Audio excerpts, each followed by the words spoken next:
Hi kids! Before we start today, make sure you have your finger lights. I've got mine already on my finger. We're going to take a blue one out and we're going to use it in just a few minutes, so have it ready to go. Have your parents ever told you that you were going to get to do something exciting, like going to Dollywood or Disney World or go camping, but you would have to wait? Or that someone that you love very much was coming to visit in a few months, but you would have to wait for them too?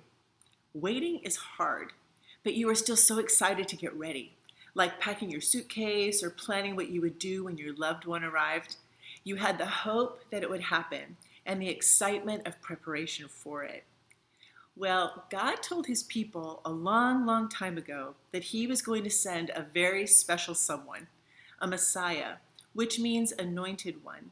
The Jewish people knew that this meant a priest or a king because people in those positions were anointed with oil. He told them things about the birth of Jesus hundreds and even thousands of years before Jesus was born. People had to wait a really long time. God told the people all of these things through his prophets. Watch this. In order to discover why Jesus was born, we must travel thousands of years into the past, to a time when God's people, the Israelites, were in the Promised Land. The Israelites were constantly disobeying God. Sin was rampant in Israel. One day, God sent a prophet to warn the Israelites about their disobedience. A prophet was a person who told people on earth what God wanted them to hear. One day, a prophet named Isaiah came to remind the Israelites of the coming of God's Savior. He said, "For to us a child is born, to us a son is given, and the government will be on his shoulders, and he will be called Wonderful Counselor, Mighty God, Everlasting Father, Prince of Peace. Of the greatness of his government and peace there will be no end. He will reign on David's throne and over his kingdom, establishing and upholding it with justice and righteousness. The zeal of the Lord Almighty tells us this." Even though Isaiah warned them, the Israelites still disobeyed God. So God sent another prophet. His name was Micah. His message to the Israelites was, "You, Bethlehem, are one of the smallest towns in Judah, but from you will come one who will rule Israel for me. He comes from very old times, from days long ago." God knows that when we disobey the rules he set up, we usually hurt ourselves or others. God sent all these prophets to tell the Israelites just that. Nearly all of these prophets also spoke of a coming Savior, one who would take away their disobedience and sin. Today is the beginning of the season of Advent. Advent means to come. It's a time when we're preparing ourselves for the coming of Jesus. We're preparing for his coming at Christmas by lighting Advent lights. Please take out your blue light. We're going to use the darker colors first, and we'll save the white light for Christmas Eve. This first light is the light of hope.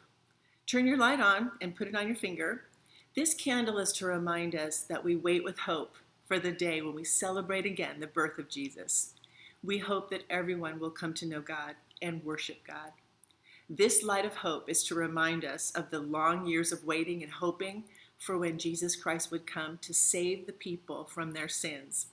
Listen to the words of the prophet Isaiah. This was written about 700 years before Jesus' birth. Isaiah 7:14. "Therefore the Lord himself will give you a sign. The virgin will conceive and give birth to a son, and will call him Emmanuel." Emmanuel means God with us. Jesus was just that, God with us.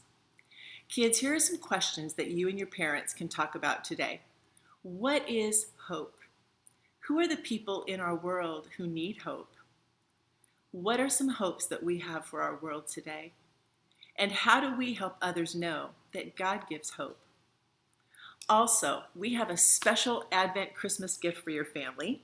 You can pick it up today at the church office between 2 o'clock and 4 o'clock. I'll be there. We have some other pickup times for you in the next couple of days as well. Here is what it looks like.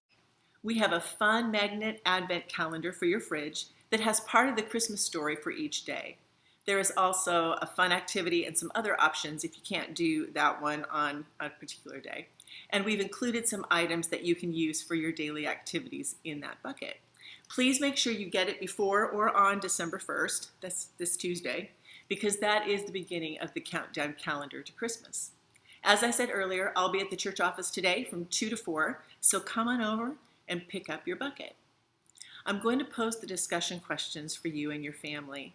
I hope you had a wonderful Thanksgiving and hope for a blessed Christmas season. I hope Jesus for you all. Turn that on.